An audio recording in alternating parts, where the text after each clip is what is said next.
Welcome to Choice Classic Radio. Like us on Facebook, subscribe to us on YouTube, and help keep this show alive by donating at choiceclassicradio.com. For more of your favorite old-time radio shows, join us on our companion podcast, Choice Classic Radio Detectives, where we bring to you tales from the greatest detective shows the golden age of radio had to offer. And now, with 946 episodes, broadcast on CBS Radio from 1940 to 1962, we bring to you Suspense. Now, the Roma Wine Company of Fresno, California presents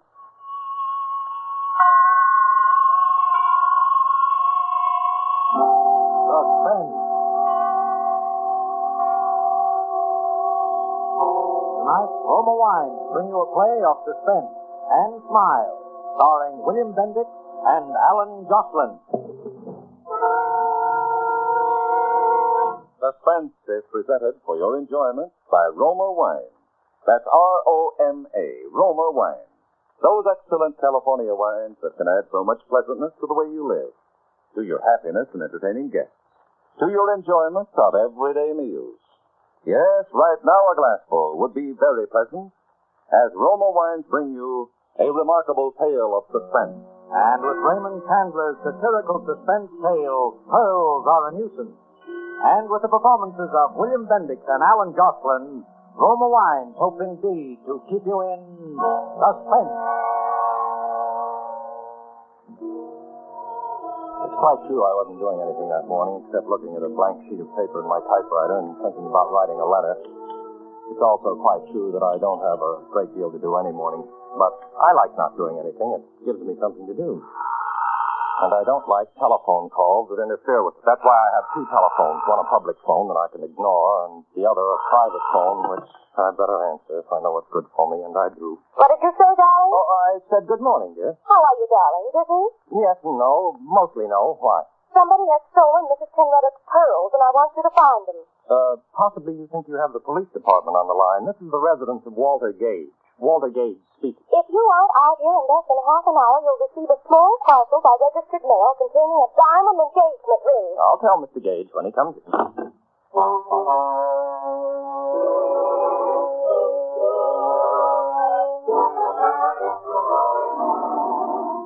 Oh, I went naturally. I even hurried. Ellen's voice has that effect on me. I think it's the way she says, Walter, darling. Yes, Ellen. Mrs. Penruddock's pearl necklace has been stolen. So you said on the telephone my blood pressure remains normal? It's a string of 49 matched pink pearls that Mr. Penruddock gave his wife on their golden wedding anniversary. Only 49 pearls for 50 years of marriage? Wonder which was the bad year. Oh, shut up, darling. Yes, dear. The worst part of it is the pearls are false. False? Evidently they're all bad years. Don't be silly, Walter.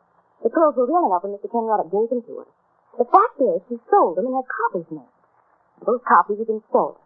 You've got to get them back, Walter. Yeah. What does it matter if they're false? Well, she's terrified that the thief will blackmail her when he finds out they're only imitations. If Mr. Penruddock ever hears that she sold the original... I begin to see what might be described as daylight. But where do I start looking for these baubles from which your elderly employer is so loath to be separated? Because I know who stole them. The chauffeur we had here a few months, Walter. A horrid big bruiser named Henry Eichelberger. He left suddenly the day before yesterday for no reason at all, without a word. I'm sure he stole the pearls. How big did you say he is? About 6 feet. In that case. 3. 3? 6'3"? 3. I'm sure he didn't take them, dear, couldn't he? He tried to kiss me once, Walter. Oh, he did. Tried to kiss you, huh? Where is this big slab of meat, darling? Here's the address he gave me when he first came here to work. Sounds like an unpleasant neighborhood. Not half as unpleasant as it'll be for Eichelberger when I arrive. Tried to kiss you, did he? The pearls are the important thing, Walter. And be careful. He's 6'3", remember? I find it difficult to forget.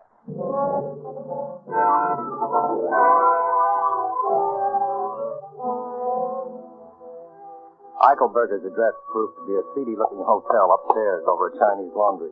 At the head of the stairs was the door marked manager. I rang the bell.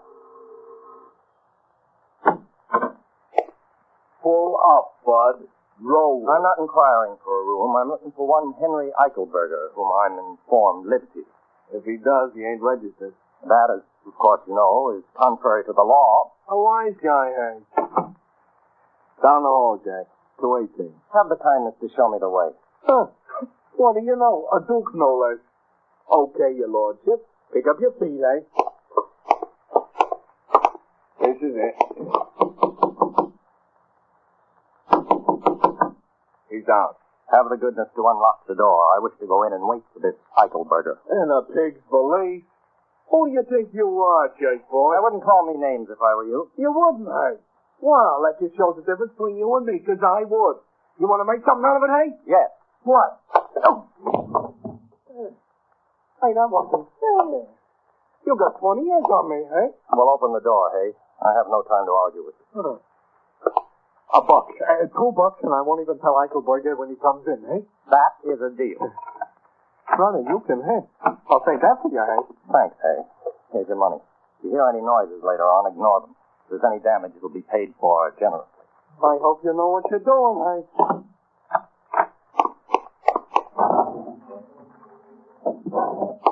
I searched all the likely places where he might have hidden the necklace, and then I searched all the unlikely places.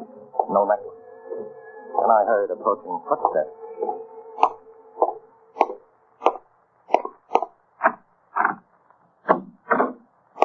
How did you get in here, Sonny? The explanation of that can wait. I'm looking for one Henry Eichelberger. Are you he? It's you, a real comedian. Wait till I loosen my belt before you make me laugh. My name's Gage, Walter Gage. Are you Eichelberger? Give me a nickel and I'll tell you. I'm the fiancé of Miss Ellen McIntosh. I'm informed that you tried to kiss her. What do you mean, try? I hit him rather severely on the left eye. Then the right. And I gave him a crushing uppercut to the jaw. He looked at me with an air of patient resignation and then hit me.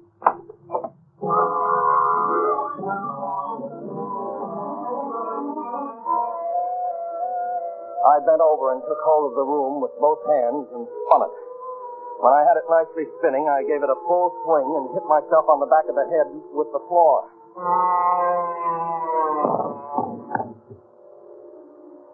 I believe I lost consciousness at about this point. At any rate, I was no longer aware of the time of day.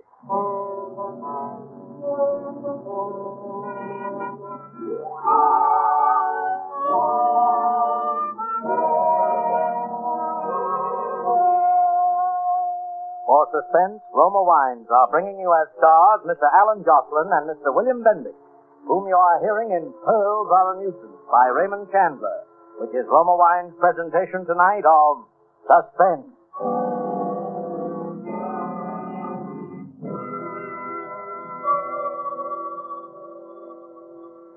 Between the acts of Suspense, this is Truman Bradley for Roma Wine. We quote now a brief word from the famous hostess, Elsa Maxwell. The delicious flavor of tender broiled chicken, the succulence of spring lamb garnished with mint leaves, deserves the matchless flavor complement of Roma California Sauterne. This delicate wine, pale gold in color, delightful in bouquet, is a delicious flavor mate with fish or fowl. Yes, just as the musical conductor blends the tones of different instruments, so the knowing hostess can combine the flavors of food with wine. Each glassful of Roma's Sauterne is alight with Roma's rich heritage in winemaking. Here is a masterpiece of the wine grower's age-old skills. And all Roma wines, you'll find, are always unvaryingly good. The result of carefully selected grapes, picked at the peak of perfection in sunny California's choicest vineyards, and gently pressed. Then the natural juices are stored and guided with the ancient skill of Roma wineries to full goodness. Roma wines do not vary, are always high in quality, yet cost only pennies a glass. More Americans enjoy Roma than any other wine. R-O-M-A, Roma wine. And now Roma Wines bring back to our Hollywood soundstage William Bendick as J. Henry Eichelberger and Alan Jocelyn as Walter Gage in Pearls Are a Nuisance, a muscular drama replete with situations well calculated to keep you in suspense.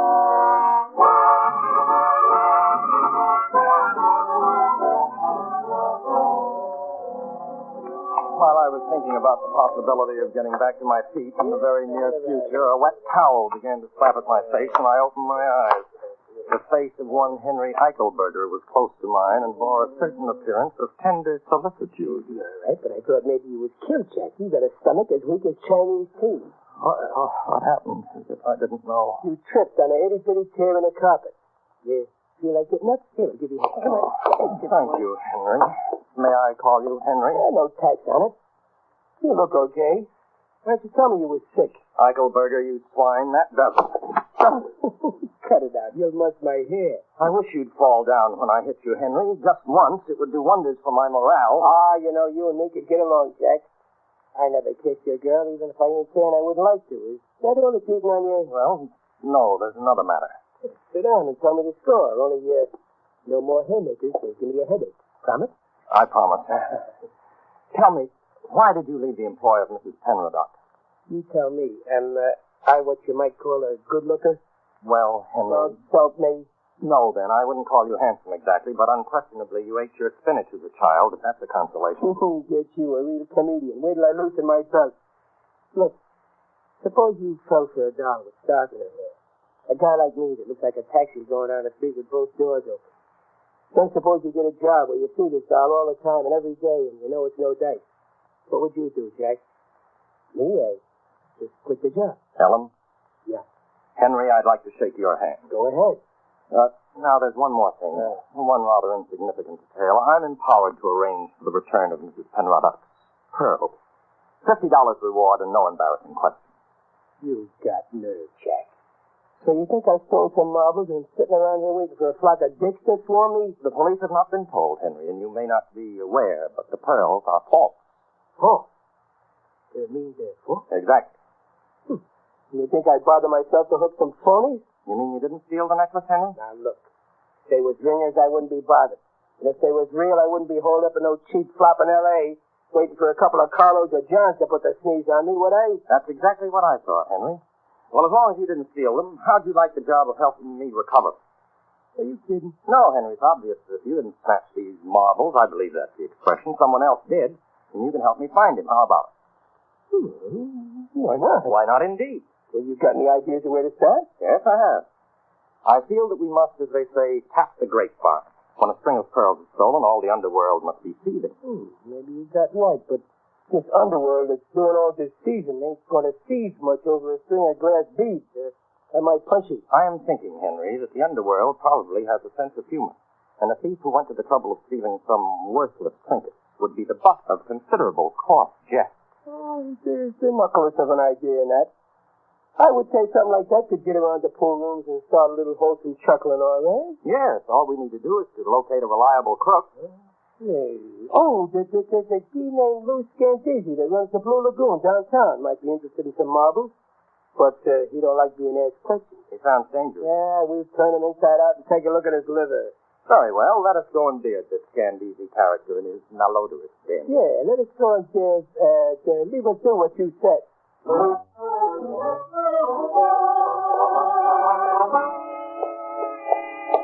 Mr. Scandisi's Blue Lagoon wasn't difficult to find. It was a rather soiled establishment bathed in unpleasant blue light. Henry and I went to a small, dim dining room to a door marked private. You Scandisi? Who wants it to know? Me and my friend here want to talk to you. Oh? Talk, I'm listening. It's about some pearls. 49. Is that right, Walter? Quite right. A pearl necklace that somebody hoisted. I'm gonna get out before I have you thrown out. You do what? I'll do nothing. That's better, doughface. What about them pearls? Well, I don't think I heard about it. Try to remember. Maybe if I pulled off one of your ears, it might help. Henry, you seem to be doing all the work. Do you think that's quite fair? Well, okay, you work them over. These fat guys grew something less. Oh, take it easy. I ain't heard nothing. You guys insurance men, huh? Now you're cooking with helium, doughface. What insurance company you boys work for? Give him our card, Walter. This is my personal card. It has my phone number on it. Yeah. Okay. You may be surprised. You may get a call. What do you think, Walter? You think this muzzler is leveling with us? I dare say he wouldn't be above telling us an untruth. Oh, get you a real comedian. Wait till I loosen my belt.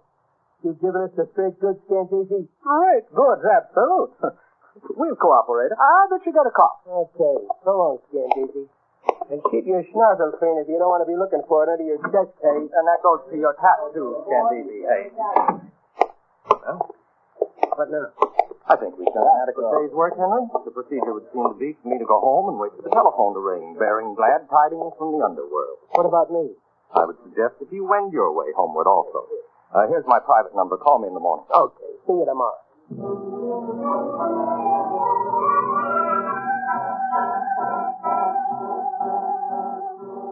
I went home and waited for the phone to ring. I must have fallen asleep after a while. It was quite dark when the call came through. Well, here goes. Walter Gage speaking, Acme Insurance Company. When did you become an insurance company? Oh, it's you, Ellen. Why didn't you call on the private phone? I didn't have the number handy. You haven't found the pearls yet. How'd you know? We just got a telephone call. From whom? He wouldn't say. All he said was he heard from somebody named Stan something. Scandisi? And that's it. That we were looking for the pearls. Has he found out the pearls are false? No. I didn't tell him. All right, don't worry. We have an idea how to get them back. We? Who's we? Henry and me. Henry? Henry who? Uncle Berger, I've hired him to help me find the pearls. Are you out of your mind? Didn't Henry take the pearls? Of course not. He only left because he was in love with you. Oh, Walter, that big brute. How could you say such a thing? Ellen, I thought you'd be flattered. Flattered? I never want to speak to you again, Walter Gage. Goodbye. Ellen. Oh. Women, I sometimes wonder. Hello, honey. I'm so glad you called back. Listen, darling. Who you calling honey, sweetheart? Who's this? Never mind. Your name Gage? Yes? A guy named Scandisi says you're looking for some oyster fruit. A frail named McIntosh says you're the guy to talk to. Possibly. Well, I got 49 of them, pal. Pink ones. $5,000 is the price. Why, that's absurd. Those pearls happen to be false. Quit your kidding. You heard me. 5 G's. I'll give you tomorrow afternoon to scrape it together. Then I'll call you and let you know where to meet me.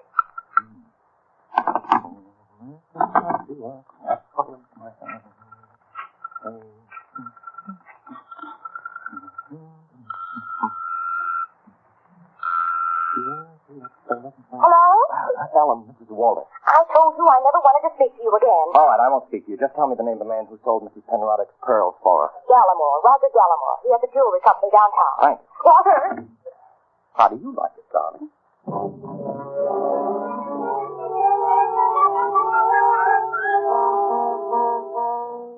I was beginning to see the light. The next morning, I went to see this Mr. Gallimore. He was a tall, pink man of about 70, and he listened to my narrative of events with considerable interest. 5,000 seems like a good deal for a string of false pearls. Yes, indeedy. And you know what I think, Mr. Gallimore? What, Mr. Gage? I believe that the pearls are in fact real. You're a very old friend of Mrs. Penroddick.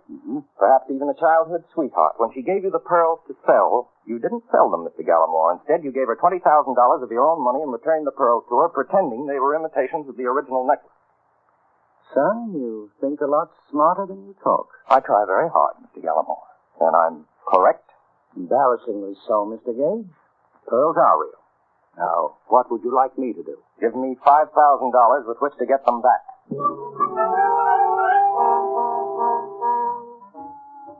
Mr. Gallimore felt much better after he'd had a glass of water, and some hours later I managed to convince him that I knew approximately what I was doing. He gave me a check for $5,000. This check, Henry. You mean he gave it to you? 5,000 fish, just like that? You have said it. Well, I'll be making fun at a woman's club lunch. Kid, you got something with that daisy chain chatter of yours. Thank you, Henry. At any rate, all that remains now is for the phone to ring. Aha. You can say that again. Very well. Aha. Hello? Gage? Yes, who's this? Guess. You got the dough? It's in my pocket at this exact moment. If I have any assurance of honorable treatment, I'm prepared to go through with it. Oh, you get the marbles, okay? We're in this business a long time, and we can't afford the wealth. If we did it, it'd get around and nobody would play with it. I understand. What are your instructions? Tonight at 8 sharp, you'll be at Pacific Palisades. You got that? Yes? At the end of the dirt road, corner Sunset and Corona Del Mar. Be there at 8 sharp. And come alone and no guns. No funny business, no smart work, and no slip-up, nobody get hurt. That's the way we do business. Very well. Oh, one last thing. Where did you get my phone number from, Scandisi? Who else? 8 o'clock then. and no tricks. That is very interesting. What? Telephone? Yeah. Hooray for Alexander Graham, what's his name? But what did the guy say? Yes. Yeah. It's all arranged, Henry. I'm to meet them tonight, all by myself, and give them the money. All by yourself, huh? Get you, a real comedian. Wait till I loosen my belt. They'll take the dough and leave you laying there, bleeding all over yourself, and they'll still have the marbles. I ought to go with you. Henry, it's my duty, and I must brave these monsters and human guys alone and unattended. Of course, I do have a big car, and you could hide on the floor under a rug. The cinch. But maybe... Walter, the only thing wrong with you, as far as I can see, is you got holes in your head. All I'm trying to do is keep you from getting another one. I'm going with you.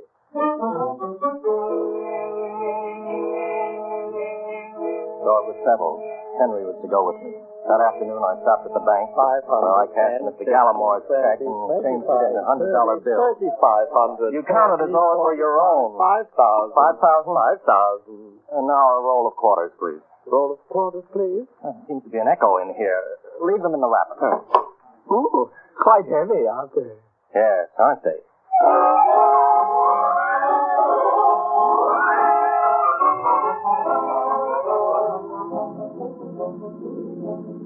So late that evening, I found myself out on the Pacific Palisades with Henry Eichelberger, boy, in the back of the car. I was very nervous. I think Henry was also. Neither of us were any too sure of what was going to happen that night. Oh, me back. What's the matter, Henry? Aren't you comfy back there? Oh, I'm comfy, all right, only my heater keeps digging into me. Ain't we there yet? Well, we're getting close. Stay down. This is business.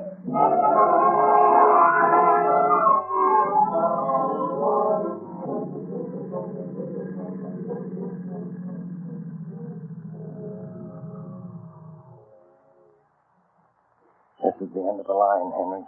Be careful, they're probably watching me. Okay. What's that? Oh, it's me, Walter. My gun is breaking my back. Well, stop sitting on it. I did. Anything stirring? No, keep quiet. I'll make like a little mouse sheep.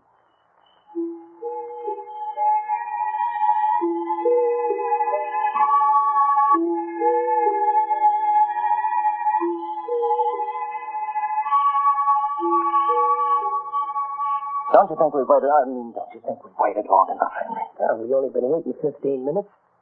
You sure this is the place? Yes, of course. Well, let's get out of the car and see if anybody shoots at us. Then we'll know if somebody's around. Well, that seems to be the difficult way of finding out, but let's try it.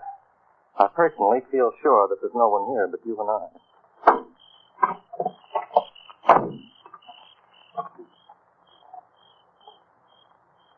Suckered. You know what happened, Walter? What do you think, Henry? Well, it was just a tryout, that's all. Tomorrow this guy calls you again on the phone and he says, sorry, but they had to be careful and they'll try again tonight maybe. Maybe out in San Fernando Valley. And the price is now $10,000 on account of their extra trouble. I ought to go back and twist that scam easy so he spends the rest of his life looking up his left pants leg. Well, Henry, what's the next move? Well, beat it home, I guess. Anyhow, I won't need this gun anymore. My back is sore enough from it.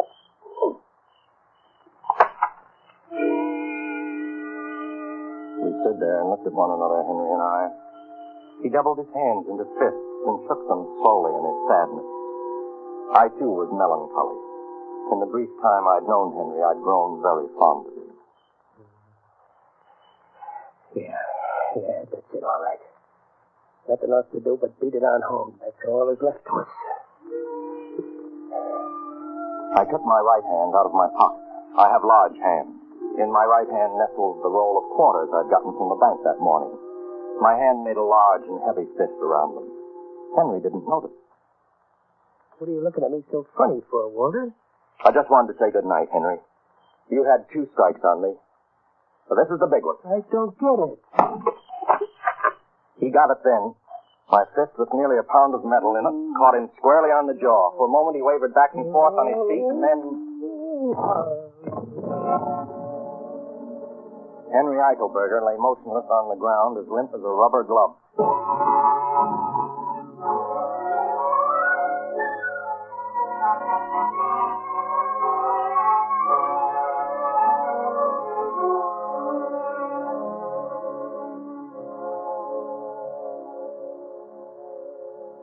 I found the pearls twined around his ankle inside his left sock.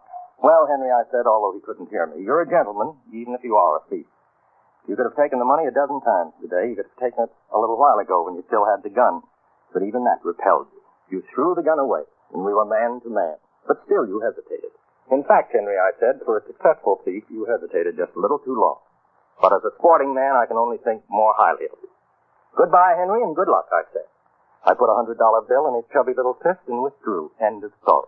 But how did you know it was Henry, darling? You told me so, little lemon cookie. You were quite sure of it. I know, but you must have had proof of some kind. Well, there was one other minor detail that convinced me Henry was the guilty party. I gave Scandisi my phone number, but I have two telephones. One's a private line. Only two people had that number. You were one of them. Henry was the other. When Henry's accomplice got in touch with me, he used the phone number I'd given Henry, not the one I gave Scandisi. You see? Oh, darling, you're so clever. Well, of course, you may kiss me if you like.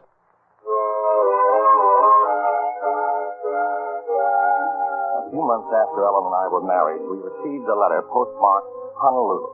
It was from Henry. My dear Walter, I have only just received the joyous tidings that you and Eleanor embarked upon the happy tide of holy matrimony. I am so glad for you. I often think of you, Walter, particularly with an overwhelming curiosity as to what it was you struck me with that night. Ah, well, I dare say it can only be conjecture on my part now. A hammer, perhaps. But I allowed my joy to be exposed to your weapon while I stood there meditating as to whether to take your 5,000 then or wait for 10 the following evening was a human error of judgment. At any rate, I entertain no feelings of ill will toward you. On the contrary, I am indebted to you greatly. The ease with which you talked Mr. Gallimore out of $5,000 has changed my life. I have been taking English lessons myself, and am now practicing on a wealthy widow woman, not without financial success. Ah, toujours le sport. Devotedly, Henry. P.S. Was it perchance an anvil, I wonder? You know, Henry wasn't such a bad fellow. All I really disliked him for was his barbaric English. Now he's changed that. Maybe I should have married him. What do you think, Walter? Oh, get you. A real comedian. Wait till I loosen my belt. And so closes Pearls Are a Nuisance, in which Roma Wines have brought you William Bendix and Alan Jocelyn as co-stars of tonight's study in Suspense. Suspense is produced, edited, and directed by William Spears. Before our stars return to the microphone, let me say a word for Roma Wines, the sponsor of Suspense. Elsa Maxwell's hospitality is always simple and unaffected.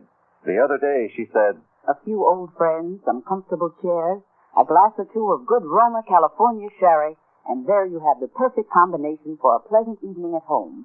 In fact, you'll find the light, nut-like flavor of this glorious amber golden Roma sherry is delightful any time. A delicious prelude to dinner, a gracious note of hospitality whenever friends drop in. best of all, Roma Wines are so reasonably priced, any family can afford to serve them regularly. The goodness of Roma Wines can add a lot to the joy of your daily living. Always delightful, all quality, yet cost only pennies a glass. And the next time you use vermouth, sweet or dry, use Roma vermouth. Zestful, herb-flavored Roma vermouth is blended, mellowed, developed, and bottled in California with all the traditional winemaking skill of Roma wineries. Try Roma vermouth soon, won't you? This is Alan Jocelyn. I trust that you dyed-in-the-wool Suspense fans who are accustomed to somewhat heavier meat on these Thursday dramas weren't displeased with our efforts in the interest of gaiety and insouciance. Do you concur, Mr. Bendix? Oh, get you, a real comedian. Wait till I loosen my galluses. Courtesy impels me to tell you that Mr. Bendix here is being heard weekly on his own radio show, The Life of Riley, and Paramount impels me to say that he'll soon be seen in their production 2 years before the match. Permit me to return the favor, hey? Alan Jocelyn is soon going to be seen in the 20th Century Fox 30th anniversary production, Colonel Effingham's Race. Thanks, Bill. No, not at all, not at all. Next Thursday, you will hear John Payne and Stuart Irwin as stars of Suspense. Presented by Roma Wines, R-O-M-A, made in California for enjoyment throughout the world. That concludes today's episode. We'd like to thank you and remind you to donate at choiceclassicradio.com. Remember, your donations make episodes like this possible.